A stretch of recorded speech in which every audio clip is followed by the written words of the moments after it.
Hello,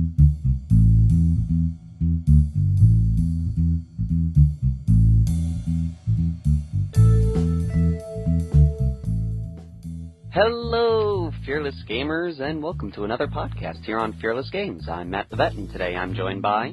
James the Wildcard. Welcome back. What's up? How's it going? Pretty good. How you doing? Pretty good. I've been falling behind. As anyone who's probably heard the last podcast, I haven't put up the videos for all the gaming stuff that we did 2 weeks ago, which I apologize for. Holiday stuff getting in the way, and new job, trying to work out everything, but those should be up soon, I promise. Heard it here first. Yes, here first, before anywhere else. Yes. How are you doing? Pretty good. So let us jump right into the question that you had last week, which was, which universe do you think has the potential for more species of aliens, Star Wars or Star Trek? Well, yeah, and the potential slash also the real thing was that from watching the shows, which one do you feel has more? And what would you say your answer is? See, it's difficult because of the fact that I have not seen every single Star Trek episode from all the shows out there. So not that I have a tally, but if I did, I wouldn't be able to have an accurate one, obviously. But from what I've seen, from both universes, I feel on screen overall Star Wars has more. But I feel the whole idea of exploration that Star Trek has gives it the potential to have way more. In my opinion, like I said, I do agree that I think Star Wars has more on-screen aliens, showing that you've been introduced to more species. But I feel that with the episodes of Star Trek that I've watched, I've only watched in full Next Generation. And yes, they are exploring a lot of stuff, but they tend to find a lot of one-off aliens, like the last of its race, or the only one of its creation, which makes me feel that in the grand scheme of things, I think that Star Wars would have the potential for more in their universe, just by the sheer fact that we haven't really heard much about one-off races, and there aren't many abandoned planets that we've run into. That's true. Most of the planets that we see in Star Wars have at least some sort of indigenous life on it, where there's plenty of Star Trek universes where it's like an abandoned planet and one lone dude who was banished there because it was abandoned. Yeah, and there's a lot of, it looks like humans, but they're not in Star Trek. Yeah. And it's like, because in Star Wars alone, just when you think of the cantina scene in Episode 4, there's like half a dozen or more. Yeah. And also the argument of the fact that sometimes a lot of the alien species they run into just tend to be humans that colonize that planet, and they evolve to adapt to survive on that planet. Yeah. I mean, I guess for me, the reason I say Star Trek may have the potential for more is I don't know how big their world map is. If you and again, I don't know how big Star Wars world map is, because we only ever go to Tatooine apparently, so I have no idea. but in Star Wars' defense, with that, we actually have a map of their universe. We do. It's just It's just we don't ever explore it. In we never explore it, and also I guess in Star Wars defense with the alien things is, on any one planet, you're going to see more than just that planet's race. Yeah. Like, Tatooine's a prime example of that. Naboo, Coruscant. Part of it is, hey, Senate's here and whatnot, but I just feel like when Star Trek has gone to, a planet that was a planet, it's like, this is said species planet, nobody else is here. Yeah. And, I don't know.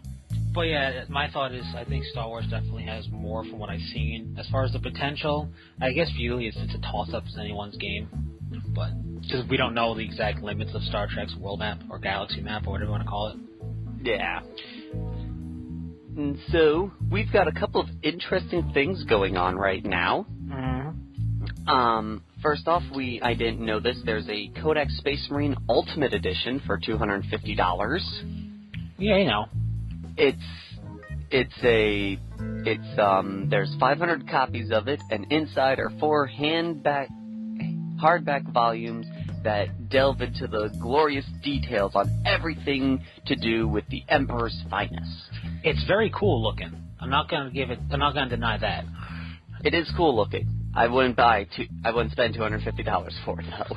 I wouldn't spend that much either. I mean, cause you know, I'm looking at it, and then there's the Codex. And the nice thing is the other, it's not just like, hey, it's bits and pieces of the Codex separated. It looks like legitimate other stuff. I just don't know how much of it is quote unquote new content for Space Marines. You know what I mean? Yeah, I don't think any of it is. Like they don't nowhere in this description do I see including new content. Yeah. It looks like just a fancier version of the book. Oh yeah, I mean, and there's more to it than just what the Codex had. I mean, art there's a full-on art book, which is always cool. Yeah. Well, like this one here, it says like the galactic map. They literally confess it's the map from the book, but there's more information on it. Oh yeah, but that's cool. It's just a lot of money for a book that if you're a Space Marine player, you probably already have. Like this Ultimate Edition would have been good at release. Yeah, I can agree with that one. I mean, they're doing a nice thing for the holiday season. I mean, that's why they did it. And there's no better timing for that if you're not going to do it on release. But I feel there's a lot of better things you can do for the holidays. And we also have a Chaos one that's $290. Yeah, because, there was going to be something more than the regular Space Marines. Let's see, this one contains 4 volumes, all fitting snugly inside a weighty, heavy-duty, matte black box. The box itself is embolized with 2 Chaos icons on the front and back. Only by opening the magnetic seal will you reveal the true nature of the Chaos. It comes with both Chaos Demons and Chaos Space Marines, which is why it's more. And the Black Legion Codex. Which is nice. I mean, and an art folio. So, it's more expensive, but if you want to get getting Chaos, more. You're getting more usability. Yeah, I think you're getting more practicality. Like, for just sheer use, you're getting more. I like the Space Marine one more for the fact that it's all done up and all dolled up, like crazy with stuff. But if you're a Chaos player, and especially if you plan to play, let's say, Black Legion with Chaos Demon allies, you're getting everything you need here. You're not getting it at any reduced cost. You're paying more than you would for them separately, but it looks. But you're getting a fancy box. You do get a fancy box and an art folio, which you're not going to get elsewhere. But I don't know. I think as far as extras that have nothing to do with it, you're getting more with the Space Marine one. But the Chaos ones gives you more practicality. Either way, I wouldn't get either personally, because I don't have a real need for it either. Yeah. And there's one other thing that we should kind of talk about because it seems to be the hot topic right now. But before we go into that, the newest Advent Calendar item has been released through Black Library, and it is a Ghost Warrior data sheet for the Eldar. From what I've seen, let me bring it up here. From what I've seen, it goes in time with the whatchamacallit, the box set that they now have. Yeah. For Eldar, so it gives you 1 Wraith. It's for 1 Wraith Knight, 2 Wraith Lords, and 3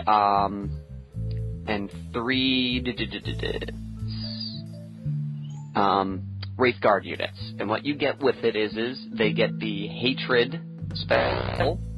Anyone that's within 6 inches of them gets this rule. And anyone behind them gains a 4-up cover save from being behind them. Which is always good. But So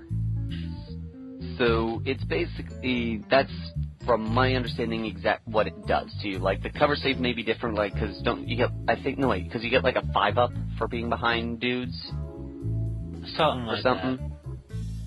Yeah, this one you gain a 4-up from being behind them. And so fearless gamers realize the Advent calendar, there is something every day, and there's 2 separate calendars. There is the Black Library specific for short stories, and some of them that are up there, I mean, it's day 8, so there's 8. But there's like there's like a short story about Ahriman, there's a short story about Azrael, and other characters we know of. There's like the Bjorn, the Lone Wolf thing. And in the Games Workshop thing, you get a bunch of, like, you know, these data sheet stuff, or basically data stuff, and battle scroll stuff for Warhammer Fantasy. So far, we've got Bjorn the Lone Wolf, Ahriman Hand of Dust, Torius Talon, the Eye of Vengeance. Special character guy. Yes. The Eye of Vengeance. Korsora Khan, Huntsmaster. Again, pretty much all these are special characters. Korsora Khan, Torius Talon. Azrael, Protector of Secrets. I've been tempted to pick that one I'm usually about the Kyvan Shrike one, only because we know one thing about him. He was stuck behind enemy lines for a long time, and that's it. So it's... And then we've got Kyvan Strike, Shadow of Stalker, Logar Grimnar, Defender of Honor, and then an audiobook, Karen, Karn, the Eightfold. Yeah, so the audiobook is interesting because it's the only audiobook there. There's 2... Yeah, and it's only $3.99. Granted, they're 8 pages. People get 2 books, but... I mean, Logan Grimnar is really the only special character of theirs that is remotely interesting to me, because he is the Great Wolf. He is, like, basically the chapter master. Yeah. But other than that, it's like, Bjorn. We all know what's going to happen to him. We don't need to beat him. Yep. And that was one thing I didn't like in some of the stories, where eventually they're like, you know what? I would totally hate being in a dreadnought. So everyone could just go, womp, womp, womp. I appreciate the irony of it, because they're not the only company to do it. Star Wars has done a bunch of that. You know, it's a whole bunch, like, you're going to be the death of me, Anakin. It's like, oh. Yeah. It's like, it doesn't really matter. I feel like I did that. But, like, and on the data sheet side, you get 3 data sheets for Be'lakor, depending upon, you know, if you want to get the digital collection or just one of them for each. Then you have a Tau Fireblade support cadre, which is interesting. And then you have X-104 Riptides as a tactical book. Then you have Battle Scrolls for the Restless Dead, which should be fun. And then you get a data slate for the Adeptus Astartes Stormwing. You get Tigerius, which is his book on Tigerius, because he's not the most, you know, awesome librarian as it is already, being the most powerful. He'll give him his own book again. But they all get their own, but I guess this is count for this. And you have Creatures of Chaos Waste, which is another fantasy book. And we got the Tau Fireblade, right? And then we got the Elder Ghost Warriors. So I'm tempted to pick that one up, because without buying that box set, that's not a bad deal. I actually have everything for that. I think, you know, the data slates are interesting, should you want to use them. It's interesting that there's Tacticas up there for, like, the Riptide and whatnot. And there are 3 things for fantasy, so it's not dominant. I mean, you could say it's kind of dominated, because there's 10 things in total, but it's only 3. One of them doesn't... One Be'lakor does include both, I believe. So, I mean, but there's going to be more for fantasy, so you fantasy players will be fine. Yeah. There's one thing also interesting, is at the end of the video trailer that they have, they heavily imply that Cypher's returning, and everyone's now thinking that he's going to be the December 25th Maybe. release. I'm not going to get my hopes up with Cypher. Will he get a data slate? Have you seen the video? I mean, will he get a data slate? Maybe. You know, if all I want, really, for Cypher is to have rules, because he hasn't had rules in a while. Yeah. I don't need anything special. I don't need anything crazy fluff. I don't need him to be the chosen one. I just need rules. Yeah, which a lot of people think that the debate with him is they can't do him, because then they're going to finally answer if he's a good guy or a bad guy. And I'm like, no, it doesn't matter if he's a good guy or a bad guy. To the Dark Ages, here's the deal. He's a bad he's guy. Part of the Chaos Space Marine collection. He's a bad guy. I don't care what anybody says. Yeah. We don't care if he's trying to go to the Emperor to redeem the Dark Angels, because evil. You know, he has the remains of the Lion's Blade on him. Sure. he's not quite just straight up trying to destroy the Dark Angels, sure. But everywhere he goes, there's anarchy and destruction left in his wake, and he's making a path towards Terra. He's not a good guy. And usually when he meets up on a Dark Angel's planet, he does something to screw them over. He's not a good guy. Like, have you read Angels of Darkness? Cypher's not a good character. You know, not a good guy. For the he's Dark not a good Angels, guy in general because he Angels, destroys and kills the world. Like, he's just straight up a bad dude. And that's one thing I hate about the old Games Workshop website is when they were talking about Cypher, and one of the designers was like, I like the fact that he might be a good guy, and it's like, don't put the words in people's mouths.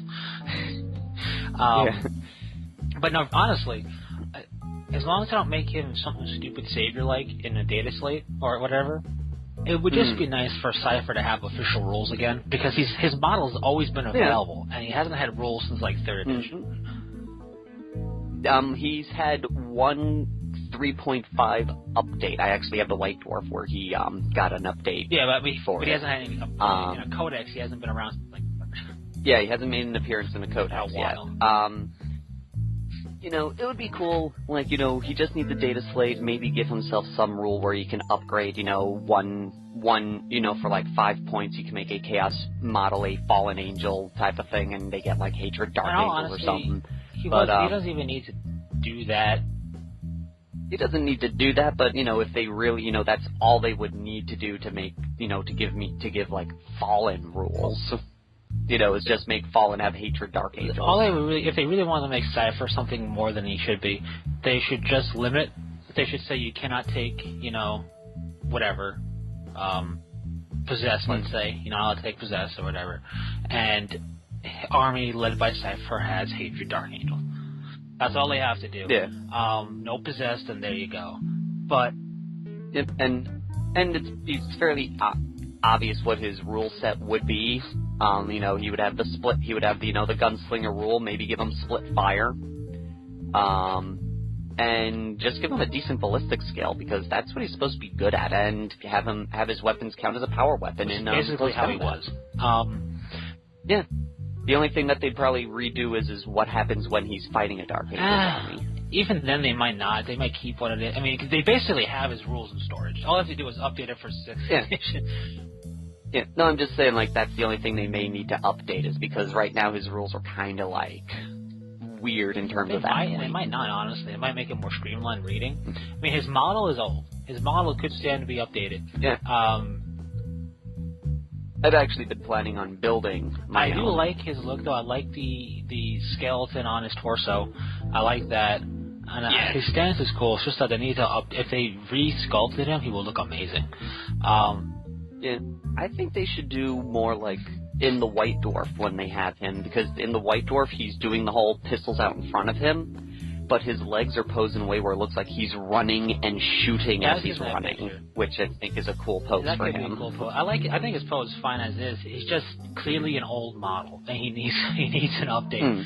But they're not going to. They're just going to find if they do anything, find cast the old one. But I mean, I hope they would, just so people could continue to buy him if they wanted him. It's the only thing that always was weird for me is that, I mean, I get Cypher, is not new around the block. He probably updated his armor. But I'm like, why is he in Dark Angels green? They fell when he was in black armor. Yeah. Yeah, but that's the thing, in the fluff, they always says he's in green, which implies that he painted his armor later I get green. That. He probably's like, I gotta blend in better. But it's just like, it's the only Fallen Angel model they make, and he looks just like like if you just made him, if you put him in the Dark Angel section, you wouldn't be able to tell the difference. So. And I think that was the point behind it is, but him, I just prefer him maybe an older armor. Like in the story where, like in there's one story where he comes to town, and the Dark Angels are like, why'd you let him come in? He's like, he was wearing green armor. I thought he was one of you guys. I read that story as well. It's just that his armor also, I would prefer to look more archaic. The green's okay. I mean, you want him to have like a Mark III, something more Mark appropriate. II. Yeah, I mean, armor. Obviously he's killing Dark Angels and probably looted some armor, but I think it would be cooler just to have him be more archaic looking. Because everybody likes armor. It also depends. It also depends, because he may have had Mark IV armor, which kind of looks like the latest armor. Yeah, it does and it doesn't. It's just that I would like him to be more. He stands out by having 2 pistols up in his pose. But for me, with special characters, even if it doesn't quite make a lot of sense, I shouldn't say it that way. They should embellish them more to stand out more on the battlefield. Because being that he's an older design, if you notice, more and more new special characters and new unique things are very obvious when they're on the battlefield. I think part of his not standing out is cool, but I would also like it so if he had an army of, just say, Dark Angel green guys, you can still pick him out without going, wait, where'd he go? Just like, I like when the special characters have some embellishment to help them stand out above and beyond their unique setup of war gear. Fair enough. Let's see, now, going on to the one thing that seems to be like a little bit of a hot topic amongst the 40Kers, those who play other hobby games apologize. This is, again, like a 40K heavy podcast, because that's what we play majorly. But anyways, a new book came out called Escalation. And everyone's up in arms that it's going to ruin 40K forever, because now you can field a super heavy with apparently no adjustments to their rules in regular 40K. Stop whining, people. It's like playing Cities of Death. You go, hey, want to play Escalation? No? Oh, okay. It's not like, this book's just going to allow everything to happen again. Apparently, from everything I've read, let's see, they do call it a supplement. But apparently, granted, I haven't read the book, so I don't know how, I'm just going off of, rants and raves off of articles. But apparently, according to a lot of people, the book implies that you don't need special permission in order to field the tank on the army. It just literally adds a slot to the force organization. But if you're doing a casual game, like I said, I don't want to play with you if you have a super heavy, and therefore either you don't play with me, you play with somebody else, or you take it out and play it. And a lot of tournament scenes can say, hey, escalation is forbidden. So technically, you still need permission. Obviously.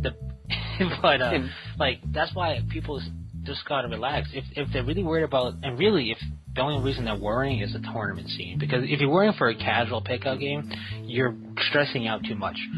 But it's surprisingly that everyone does all that, that you bring that up, because at least at the local hobby shop that we go to, the fact that I literally was bored one day, and I have 3 super heavy tanks, and I've always wanted to play with them, and there was an old mission called Line Breaker. And I was like, hey, guys, I've got 3 super heavies. I want to play Line Breaker. Anyone to go? It's, 1,600 points versus 3 super heavies. 3 super heavies have to get across the battlefield, and they need to score 7 victory points.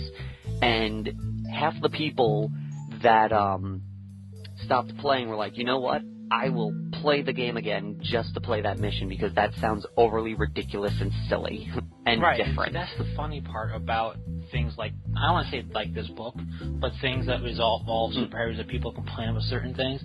They'll complain, but then when we bring up a weird scenario, they go, sure, let's do this. So it doesn't even make any sense. Yeah, because it's different. They're all about doing it. And everyone is now complaining, the Eldar Titan is the broken super heavy in this because it can stop D weapons, and there's D weapons now in the game, and it's going to ruin everything. I'm like, okay. And then everyone's going, and it's going to make the Wallet Warriors more powerful. And blah, blah, blah. It's like, okay. One, these tanks are like 600 points, so that's like half their army right there if they're playing 1,500 points. It's real close, so people forget that it's not just, hey, you get a super heavy. You gotta point them in. You gotta put points to get them in. You have to... Yep, and I'm sorry, but they are killable. No, they're very killable, and really... In a game that I did the Line Breaker match, one dude was able to kill all but one of them, and that one had like 2 hit points left. So they aren't indestructible, we win the game machines. And people who are really worrying about Strength D, here's the deal with Strength D. Strength D, in the form of super heavies that you can field that won't break the bank that can fit into an army, which is going to be Warhounds, Baneblades, and Eldar Titans of that level. Because anything bigger than that, really, you're not going to be able to fit appropriately into your force. Too many points. Yeah. And I don't think they're even allowed in there. There's only there's not a lot of the super heavy. And Strength D is rare in those instances. Is Point heavy to have Strength D? The Baneblade one of the variants does. Yeah, the Shadow Sword. And you can feel a couple of the variants have Strength D in it, but then it's also fairly limited in what it can do when you have Strength D. Strength D isn't this win-all button. And for those who are not aware right now, Strength D has changed. You place the template down, and so say if you get 5 dudes under the template, just for some weird, strange reason, only 5 dudes are on the pie plate. So you roll 5 D6s, and anyone that rolls a 1, that's a dude that lived. So so Strength D now has the possibility of you surviving if you're bad at rolling. Yeah, but I mean, it's almost a guarantee to kill anything, but it's almost a guarantee, yes. But like I said, it's not like last edition where it was there is no chance you lose if you get hit by this. At least now there's a 1 in 6 chance of some of your models not dying. Last time also vulnerability save will still have saved you, but. Yeah, this time a D weapon. Which it should have in the beginning anyway, because it's like, this isn't a counter blast. Yeah. Well, but... Yeah. Like, the only reason why the Eldar Titan in this book has been considered the most broken of them all is because it's the only one that can compete against D weapons, because it can ignore it on a 3+, because everyone's going to move their Titan. Not broken at all. In fact, Eldar Titan in this scenario, very weak because it's fragile. You have enough, and it's fragile, and its armor isn't that heavy. You get enough missile launchers, you're taking it down. I mean, and hey, you know what you can do with Space Marines? Have squads with 4 missile launchers in them. They're called Devastators. You can bring down super heavy like there's no tomorrow. Yeah. And also, not for nothing, there's dudes with melta-bombs, and their holofields don't work against close combat weapons, if I understand correctly. I have to recheck that. These Titans, honestly, the thing I'd be more concerned about is a Baneblade because it has so many guns on it. That's the only thing I would be worried about. And it's got 9 hit points. I mean, the Warhound Titan is imposing to see on the battlefield, but it's got 2 guns. The Baneblade has 11. I mean, in the one Apocalypse match I recently played, the Warhound didn't kill a lot of things. It was mainly my super heavy tanks that blew everything up. Honestly, because they've got more guns. Warhounds won't take out the most. Warhounds are good at maneuvering to get to infantry, and the Warhound can be outfitted to take out other super heavies pretty quick. They're basically your Baneblade hunters and your other super heavy hunters. Yeah. And again, points heavy guys. When you put this in your force, if I don't have it in my force, all those points you put on one thing, I could spread out across my entire army. And it's, I believe, an Eldar Titan is 600. And when I take my Land Raider and I have it loaded with a bunch of Thunderhammer Storm Shield Terminators, and I run it down the guy's throat, and all of a sudden the Terminators assault it, I just destroyed your one big thing. Because Land Raiders, they're tough. Thunderhammer Storm Shield guys, they're armor tough. 14. I mean, and a lot of the saves that these super heavies get really don't work in close combat. These shields for Titans don't work if you get within, 12 inches? No, I'm close combat now. But, yeah, it's now close combat shot. And some of the weapons, I don't think you have to worry about any of the ones that they allow. If you get within a certain minimum distance, you can't fire them. So it's really not that big of a deal. I mean, the Vulcan Mega Bolter is I think the weapon that people should most be concerned about on super heavies, really, because it shoots a lot. Yes, it could shoot up to, I think it's a 20, heavy 20, and then all power to the engines makes it a heavy 40, I think. Or is it a heavy 15 now? Whatever it is, it's a lot of shots for a high-strength, low-AP weapon. Something like that and the template weapons, like the Hellfire, are things you have to worry about when it comes to super heavies in your game. Everything else just seems scary. Apocalypse barrages, those are things you have to worry about. But in all honesty, people have been doing this in pickup games already. They've been factoring in a way to do this just for fun. And when you play in official tournament settings, I can almost guarantee you any halfway decently ran tournament that you're playing at a local hobby shop will tell you Escalation is not allowed, or tell you this is not allowed. Because that's how it works. So Escalation is really, like I said, it's like a Cities of Death thing. It's like, and Cities of Death is always like, hey, let's put even more terrain on this battlefield, make it super annoying to walk across it, but it'll be fun. This is, hey, let's put a big imposing thing on the battlefield. It'll be really annoying to deal with, but it'll be fun.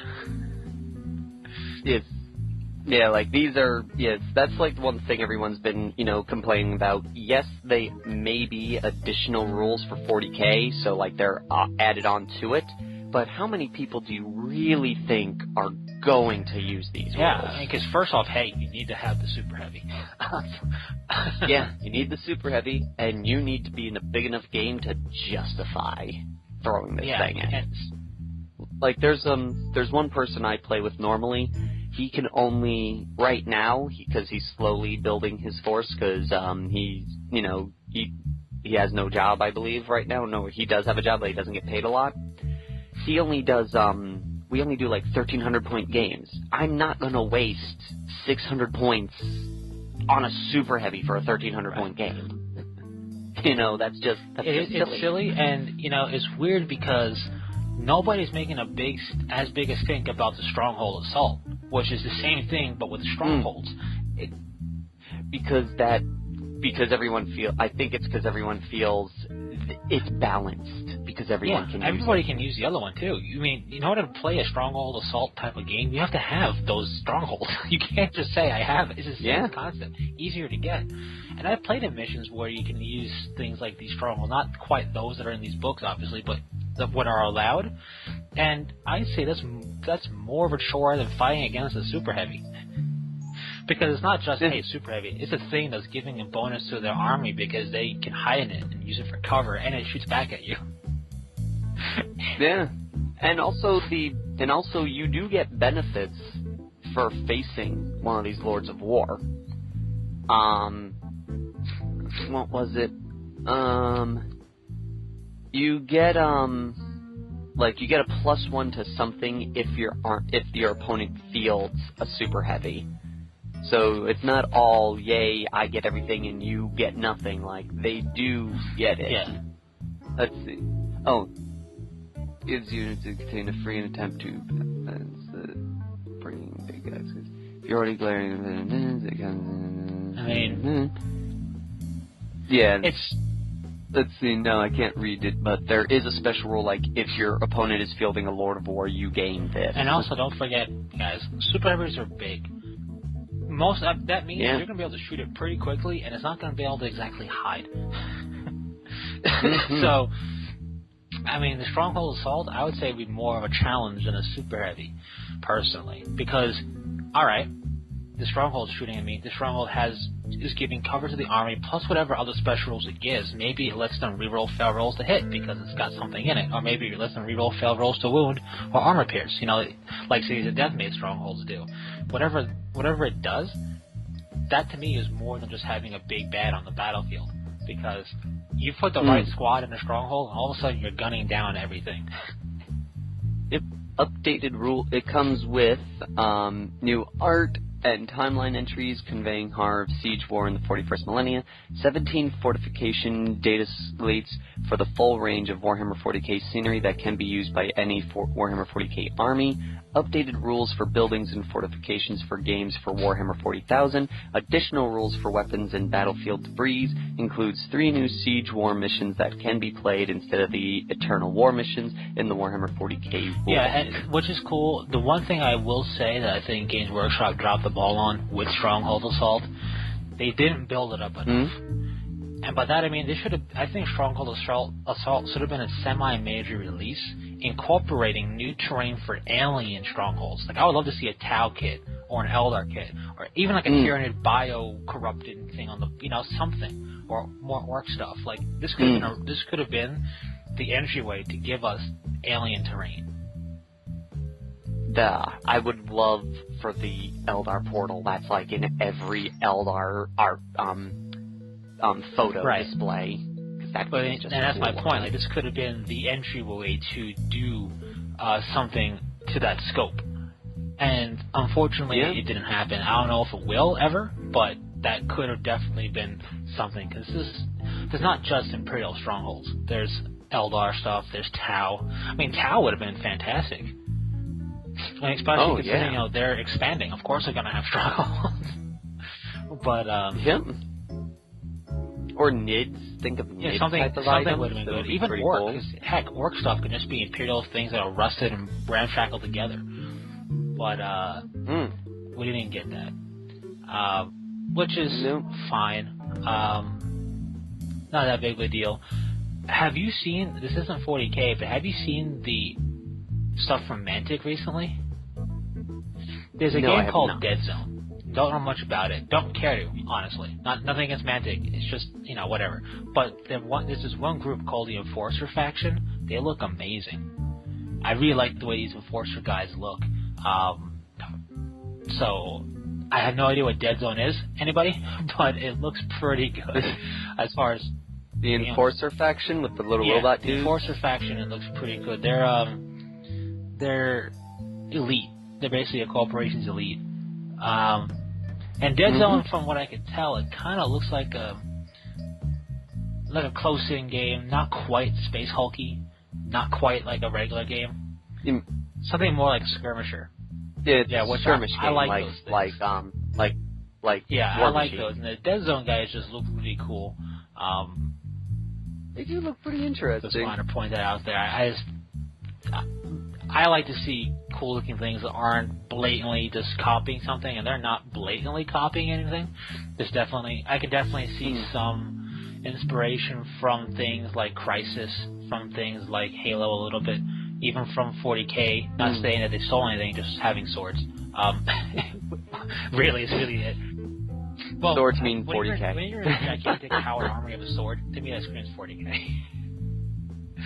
But I do like the terrain set that they come with. They just look really good. So, kudos to Mantic. Making a cool looking thing. Now, speaking of that, I have a question for our Felix gamers out there. Because I am the inquisitive sort. When it comes to gaming, now obviously 40K is popular, War Machine's popular, Infinity's getting up there. You have all these games where it's like army based, right? So even if it's skirmish, even though War Machine's getting so big, I can't call it a skirmish game anymore. My point is infantry, support vehicles, support creatures and constructs, whatever. Now, I'm curious on how popular in people's eyes things like BFG or the steampunk one I forget the name of for ships. What is that? Dystopian Wars, BFG, Dreadfleet, which was a limited release thing. The other one, the sci-fi space battle one that I forget the name of. Firestorm Armada. The models I like the look of. Even the Star Wars space game, right? People who are... I'm curious on how much of an interest there is in games like that. Fearless gamers, not so much. You may not like BFG. You may think Firestorm Armada looks silly. You may not be a Star Wars fan, in which case, what's wrong with you? But, but my point is, maybe it's just not what you want. Maybe you like Dreadfleet, but you didn't like the lack of support because it was a limited release thing. Maybe you want more naval battles, not space naval. I'm just curious in the general interest on that because you don't often see stuff like that pop up. I mean, Star Wars popped up recently because, it's Star Wars. It has such a big following that it'd be hard for it to fail unless it was absolutely terrible. Star Wars Galaxies.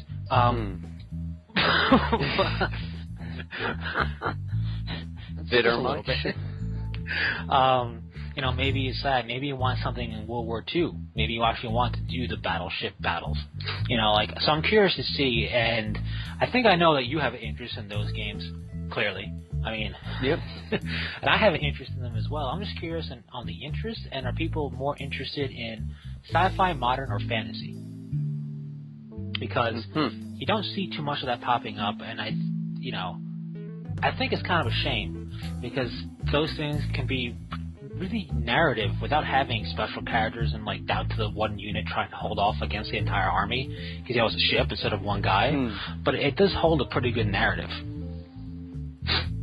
Yeah, I do agree with that. And I found so far my most intense games come from the naval ones. They do feel more intense. I think it's because it's kind of an all-or-nothing approach. It's that ship's destroyed. In one scene, I was playing in one game with the Stark Lord of Star Wars. It was a B-Wing and a Y-Wing versus a TIE Fighter and Darth Vader in his TIE Advance. And in the end, the TIE Advance got blown up and Darth Vader was by himself. And literally it got so to the point where it literally came down to the Stark Lord just making one mistake and not predicting my movement correctly, and me predicting his movement exactly how he was going to do it, and then managed to blow up all the ships without Darth Vader taking a scratch. Which, fair enough, it's Darth Vader. But that's what I love about those naval games, is like you can get down to that one dude, but just a clever maneuver can just change the whole game around. Yeah, and I have to say, I'm not sure why Y-Wing was there, but I love Y-Wings. They're the semi-truck of the Rebel Armada. Oh, the Y-Wing and the B-Wing right now are the most heavy-hitting. The Y-Wing has few shield. Basically, the Y-Wing's shields and hull is the exact reverse of the B-Wing's shields and hull. Gotcha. So the B-Wing has like 5 shields and 3 hull points, and the Y-Wing has 5 hull points and 3 shields. Like, the Y-Wing has always been kind of in all the other games, I haven't tried this one, the lumbering kind of semi-truck. You can take some hits and is more of like a bomber. In this game, it's not a bomber because they don't have like bomb rules, but it's a great disabler. It has an ion turret thing. Yep, you can buy an ion turret for it and basically just stop the movement of any dude. But we're not to get too far off topic again. But trying to get back on topic.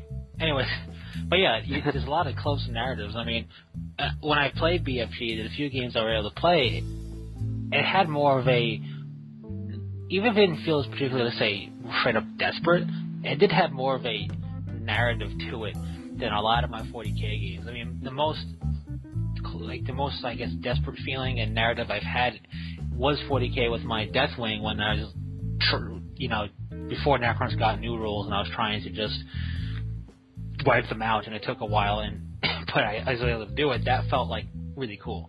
But a lot of these naval games, I don't know, I guess I don't know why, but they just feel more like, okay, I guess it's because of the fact that you can shoot them, you can blow them up a lot, hurt them a lot, and not necessarily take them out right away.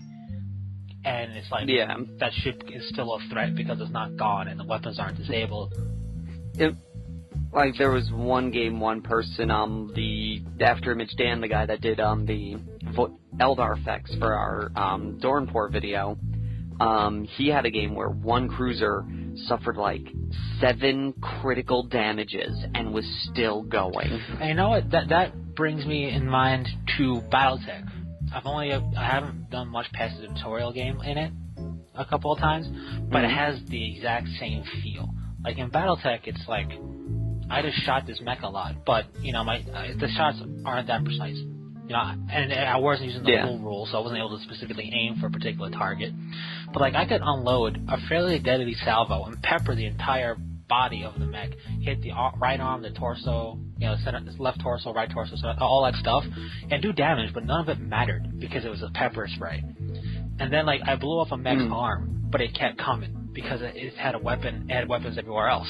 So it's like, that type of feel is what I like. It's like, man, I just blew up that mech's arm. And it's still coming, and it's still very dangerous. I like that, which is why I've always liked Mech Warrior games and whatnot. It's like, you blew up my arm and you took down part of my torso, heavily damaged. I still got this. I still got the ability to kill you. And I like that a lot, and I think Naval has a very similar feel. Yeah, I could agree with that. That's the one thing I don't like about 40k and infantry-based games. First off, the thing I don't like about it is I suck at rolling, so I'll lose Terminator tomorrow. But he does lose them a lot easily. It's really game. I don't know. It's bad. It's just bad. And the sad thing is, I have one game. I don't think you were there to see it. I was doing a tournament, and I lost. It was against Tyranids. It was against Tyranid Termagant shooting. I lost 3 out of the 5 Terminators to Termagant shooting. But I had a lone Power Fist guy take down a Hive Tyrant and make 3 invulnerability saves, and he has a Power Fist and a Stormbolter. I made all the invulnerability saves and took down the Hive Tyrant, but I can't take regular pepper spray shooting. I don't understand. Like, they even dropped a guard fire. Full squad to last guns. Don't get me started. I don't know how. I'm that bad. It wasn't like I had 25 wounds. No. I had 5 wounds. Yeah. Yeah, that's the worst part. You never die to just a huge amount of wounds. You always die to, like, the exact number you need to wipe you out. Why. It's so bad. Speaking of Tyranids, the rumor mill is hit up with that again. Pictures have been spotted of new Tyranid models. It looks like the warriors have gotten slight makeovers. There's so much you can do with them before you go, this is too blatantly Alien, or this is too blatant StarCraft. Which is ironic since StarCraft is ripping off it. But it makes sense because Tyranid is basically ripped off Alien. But yeah.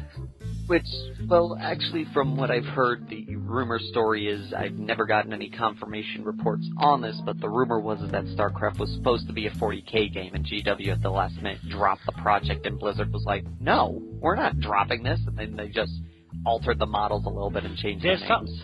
Which is why the Marines kind of look like Space Marines. Like that. I mean, there's that rumor, or that, like, legend, and for that with Warcraft as well. I don't know which one is which, but, yeah, it definitely gets that a lot, and is it sad that I like the Zerg more than Tyranids though? I think the Zerg are a little bit more, even though they basically have the same story arc, I feel like the Zerg are more effective. Yeah, I could see that, because it's not quite, you know why? Because the Zerg aren't super reliant on the hive mind like the Tyranids tend to be.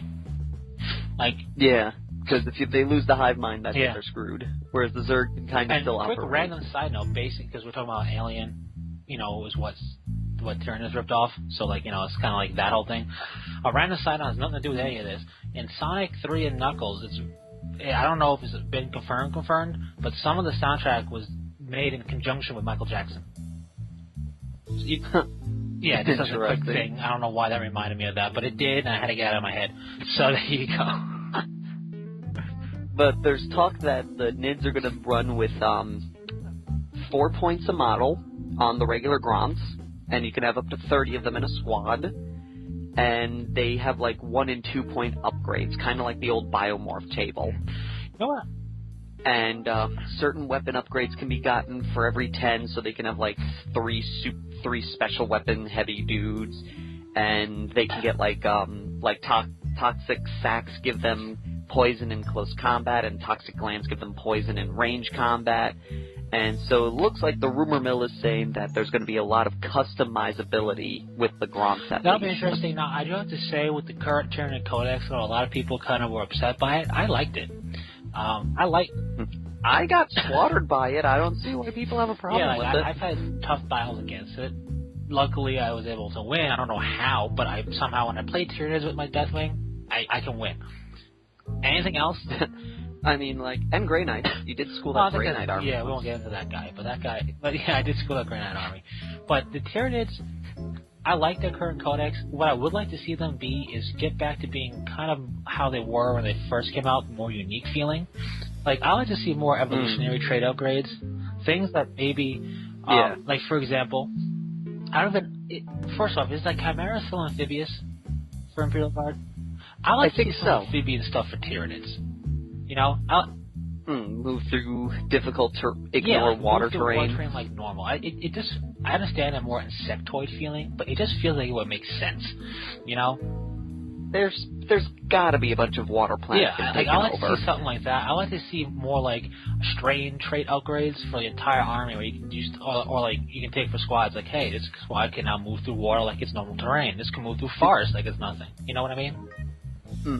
And I would like it where it's unique to units, because, to be honest, I hate it when every single unit can get the exact same upgrade, so you're just basically, so that's just a bigger version of that unit, and that unit's just a faster version of that unit. I'd like to see upgrades that are unique to the units themselves that make more sense. I like to see the Tyrant Guard be scarier. I don't know, aren't they scary enough? Can't they ignore terrain when shooting? They got some things, but they lost some things with the new codex. I forget exactly, but like the guard, like the things that like would guard the Hive Tyrants, they could put them in where they don't count as monstrous creatures when with them. I like to see them be just that much harder to kill. But in all honesty, I would like to see more uniqueness for the Tyranids, because the Tyranid army in 40k is the most unique of all of them. It's purely bio-organic stuff. It's constantly evolving. Evolutionary traits, and it's constantly trying out new things with those evolutionary traits. And I would like to see more of, hey, we have this genetic pool of stored memory and genetic knowledge that we can use. Like, hey, like for example, the amphibian thing. Have it where you can have something like that. Heck, even have it where you can use water as a table edge for like termagants or something. You know, like have them come out of the sea. Like, that would be kind of, or they come out of the river. That would be kind of cool. Like stuff. Or something like if there's water terrain, they don't scatter when deep striking. Like just do something with that and make them an army. Make them feel more like the horror army they were meant to be. Like. Essentially make them ridiculous. Yeah, but not ridiculous and just so people pump the brakes. Not ridiculously broken, but ridiculous in the fact that, like, oh my god, it's doing that, I'm scared. Yeah, that's what I mean. Like, don't make it so streamlined. Make it a little wonky. This is the one thing I will say about current codices from Games Workshop in comparison to the old school ones, because they're streamlining a lot of stuff. The learning curve is a bit easier overall for everything, but it does take some of the flavor out of it. I wouldn't mind, and I wonder if Fearless Gamers feel similarly, I wouldn't mind a slightly higher learning curve to bring back the individuality and uniqueness of certain armies. Like the Dark Eldar had a really steep learning curve, and I don't really much anymore. Yeah. They still kind of do, because they blow up to everything. For everything, for those Fearless Gamers that I wasn't aware of this, but in their last codex they did, it was Necrons. There was actually a thing where if you did certain things right with Necrons in their older codex, you can make them faster than Dark Eldar, which no one thought was possible. Yeah, it was a weird, you had to know the different upgrades for weaponry and whatnot. Yep, and you need to special Necron Lord upgrades, and you could make them just go faster then. It was basically the only army that I've ever seen that didn't rely on monoliths in their 5th ed codex. But even I do have to say, the one codex, speaking of Necrons, that I feel is the exception to this kind of blandness is the Necron codex, because we had a huge, because there was only 3 things in the old Necron codex, we had a huge increase of what was available to them. We had a bigger fluff drive. We had a lot more options and upgrades for them to take. So I feel like they lost. Part of the phase out was unique, but that wasn't really fair to them, because the people went, screw the mission, let's just phase them out. Oh, well, never mind. But so I'm not complaining that that's gone. But I do feel they got more unique feeling, and I thought, at least overall. But the armies could stand to feel like in this Tyranid example. Use water, they don't scatter over water, or they can use water as a table edge, or they can, at the very least go through it, no problem. And have maybe more burrowing stuff, or utilize the trees, and kind of how lictors do it, maybe have a squad of stuff something, because it's quite obvious that Tyranids are meant to be the horror film style of army. They're meant to be this horror. They came from beyond the galaxy. Nobody understands them. You can't reason with them. They should be an army that you don't know what to expect when you go in playing them. Yeah, not like the orcs in which they could blow themselves up because the tech is terrible, but you honestly don't know what the Tyranids are going to do next because they're alien. The player who's playing Tyranid should have fear on their side, and not so much you're legitimately afraid as a person, but when you're playing the game, you're going, I honestly don't know what I should do with my army against this. Because I don't know what they're going to do. If there's a way they can bring that horror element back to Tyranids, that would be cool. Because, the Tau have the Necrons have the techie elements. The Eldar kind of have their speed and their super... They have some tech on but I say the Eldar have more of a feel of, seers and, more of an occult feel to them. Not a bit, you know what I mean? Like, yeah. like you have certain armies have a certain feel to them. Grey Knights are going to feel like Paladins because, well, they are. You know, your Space Marines are going to feel like the typical power armored elite force. The Imperial Guard are going to feel like, why are we here? This is terrible. But we're going to. We got flashlights. You know, they have that feel of the common man. They still have that feel. The Tyranids, they have the look of being scary, but they're not. We don't have that feel. Yeah. Most people I know are never afraid to fight Tyranids. I'm probably the only one because I just stink at playing against everything. But speaking of that, funny thing about the whole, just going a little quick back with the narrative thing, I actually did have a very humorously narrative game recently. I was playing against the same guy who plays Tau, and I had some iTunes gift cards, so I bought the Tau Altar of War book because I tend to play against this one guy. And so this way, whenever we rolled off, he had the same number of options that I did for missions. And we did fighting withdrawal. So it was supposed to be the Tau are running away, and the pursuing force is chasing them. And what was funny about that was it was Tau versus Eldar, and then on the other table right behind the Tau player was another Tau versus Eldar game going. And in both scenarios, the Eldar won. So it's like, okay, so what happened was you two were the main force that was going, and you sent this one group back to get reinforcements, and my detachment detached from that army to stop them from getting those reinforcements, which ensured your victory. So sometimes it was just like crazy how ironic that the mission that we played perfectly set up with the mission that they were playing. And with that, it looks like we are out of time. Yep. So, I want to thank everyone again for joining us, and the holidays are coming up quickly, so hope you don't get trampled by people trying to get last-minute gifts. So, that is all for right now, and until next time, Fearless Gamers, this is Matt the Beth, saying take care.